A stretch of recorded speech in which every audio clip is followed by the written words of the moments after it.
morning po mga kaibigan. So andito po tayo ngayon sa yard natin. Bali tayo po ngayon ay nagpa-fabricate po ng ating double cab. Ito po ay minivan mga kaibigan. So yan po. So andito na yung ating kaibigan na si Jerome. Rom, welcome back to EBL. Oh, fresh from Japan po yan mga kaibigan. Oh, imported yan. Oh. So ito po ang double cab natin. So papakita ko lang sa inyo. Ayan po. Kita nyo naman po yung flooring natin. So ang haba dito room is 16 inches. 16 inches.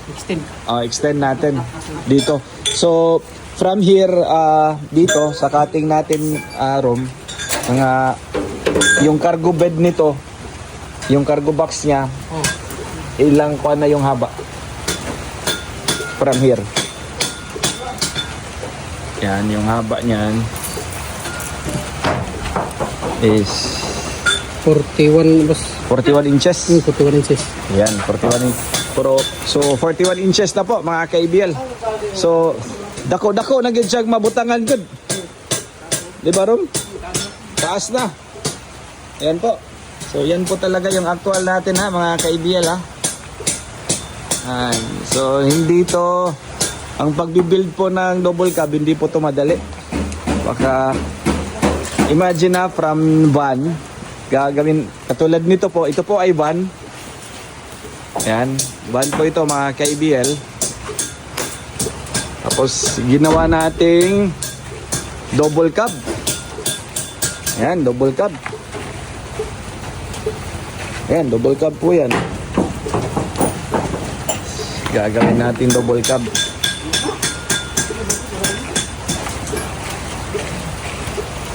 Diri sa tuwa, ginapakita, ginaon sa pag trabaho gid sa unit. Nang wala gid ni ilad-ilad ba. Kani, kung ano nato ni adjust lang nato ni. Sus, andad na ka ni Rom, imuha ning 40 sa Japan. Mali mong trabaho sa Japan. Ibaligin ka na ako Rom, thank you. So yan po mga kaibigan, double cab natin. Ayan. Pakita ko lang sa inyo ha. Ayan. Yan po. Yan po ay DE64V.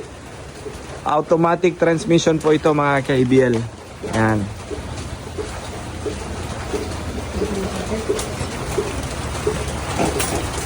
So uban ba, dili na nila ginapakita. Kay hadlok kay sila. Tanadar na yun no mga kaibigan. Migabot ani diri, inanigid siya gitsura. So mausab yun din siya. Karon dili gini ninyo ma-appreciate. Bati man tanawon. Pero once nga mahuman na ni mga kaibigan, gwapo na gid ni. Ayan.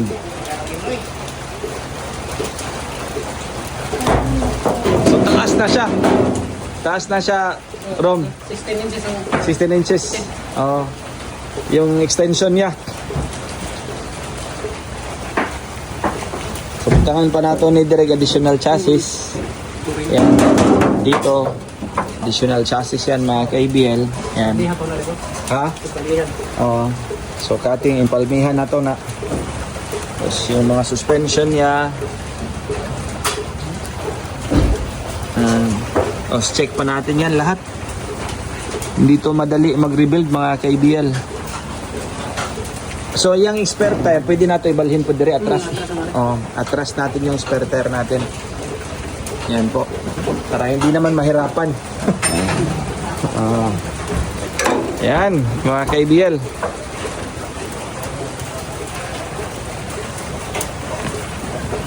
Yan.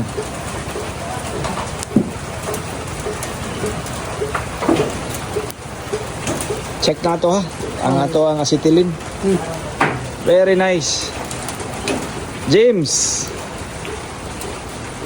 Ayos. So dito tayo sa ating kuwan. Sa yard natin mga kaibigan. Doon yung painting area natin. Malaki na yung area natin. Mas malaki compared dati. Ayan po.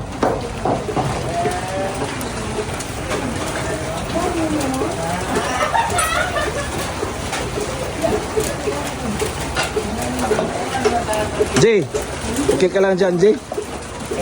Ha? Okay na kayo. Yan.